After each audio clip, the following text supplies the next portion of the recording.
From motion capture to virtual production, Disney has been able to bring everything from the Pride Lands to Agrabah into the real world. But trying to translate these classics from hand-drawn animation to live action while maintaining everything audiences loved about the originals is never easy. Like, how do you make a photorealistic lion that can also belt out songs? It means no worries for the rest of your day. To see how they did it, take a peek at what 8 Disney live-action remakes look like behind the scenes. Actress Liu Yifei trained for 3 months, about 6 to 7 hours per day, to portray Mulan, like here, where you can see her preparing for one of the movie's epic sword fights. According to cinematographer Mandy Walker, the actress did about 90% of her own stunts. The cast had to learn everything, from martial arts to horseback riding for the action-packed film. Meanwhile, many of the film's gravity-defying stunts were achieved with impressive wire work. This film featured about 70 different animal species, created using groundbreaking CGI. There was a key step in the process to making sure all of the animals looked so realistic: facial rigging. During this stage, animators explored what muscles animals have that humans do not. By doing that, they could ensure the animals would do things like snarl the right way. To make sure the animals looked convincing when they talked, animators used a combination of human and animal muscles for the characters' mouths. Another crucial breakthrough had to do with putting hairs on the animals. They had to figure out the direction an animal's hair would move, how it clumps, and how it interacts with the world around it. Perhaps most impressive is that Neil Setti, who played Mowgli, acted completely alone on set, as all the animals were created with CGI and the other stars recorded their voices. But he did have a little company. Actors in blue suits and crew members held up animal puppets and used googly eyes on their hands, like these pesky monkeys that steal food from Mowgli, which were later replaced with CGI versions of the animals. The Jungle Book paved the way for 2019's The Lion King. The film was shot using virtual production, which allowed director Jon Favreau and the crew to step into the world they were creating and shoot everything like it was really live action. The biggest challenge for the film's visual effects team was creating a photorealistic version of the African savanna while also remaining faithful to the source material. Take the part where Rafiki stands and lifts Simba. In reality, mandrills can't stand up like that, so in the new version, they animated the character sitting down while lifting Simba into the air. And the animals still needed to be able to speak and also sing some of those iconic songs. So the animators would try to reposition the animals' heads when they could, so the audience wouldn't be staring directly into their mouths. And they timed the characters' breathing to their dialogue and at the same time let the characters' belly muscles and diaphragm tighten, so it would really look like they were letting out air while talking.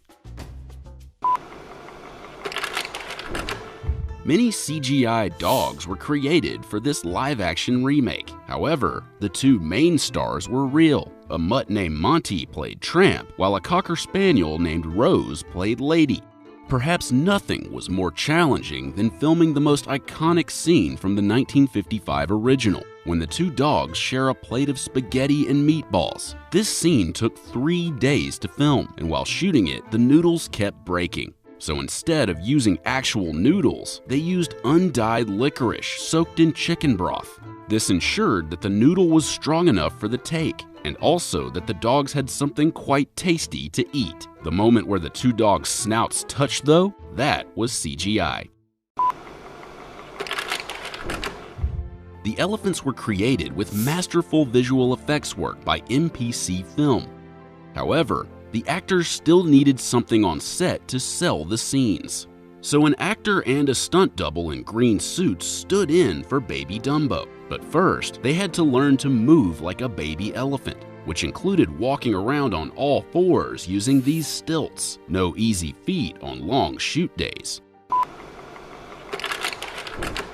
Instead of making the genie character an entirely CGI creation, Will Smith got to fully embody him and his dance moves, and it was all captured by a motion capture suit.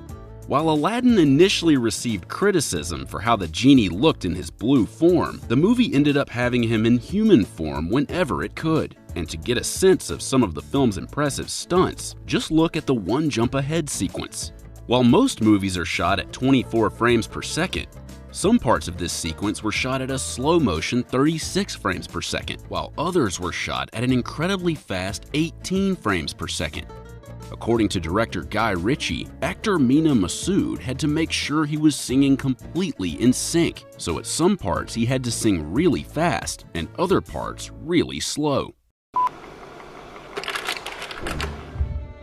Mistress of Evil is a sequel to the 2014 retelling of Sleeping Beauty from the villain's perspective. This movie had to make its titular character, and many other characters, fly. They pulled this off using two different methods.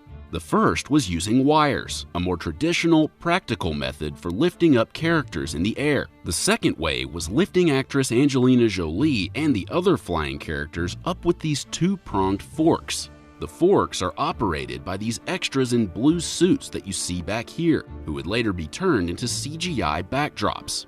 The fork fits onto both sides of a person's body. This device gives them mobility and allows them to twist a person around backwards, forwards, or side to side, a 360-degree movement, while the actor is safely clamped into place. Meanwhile, Maleficent's wings were created with CGI.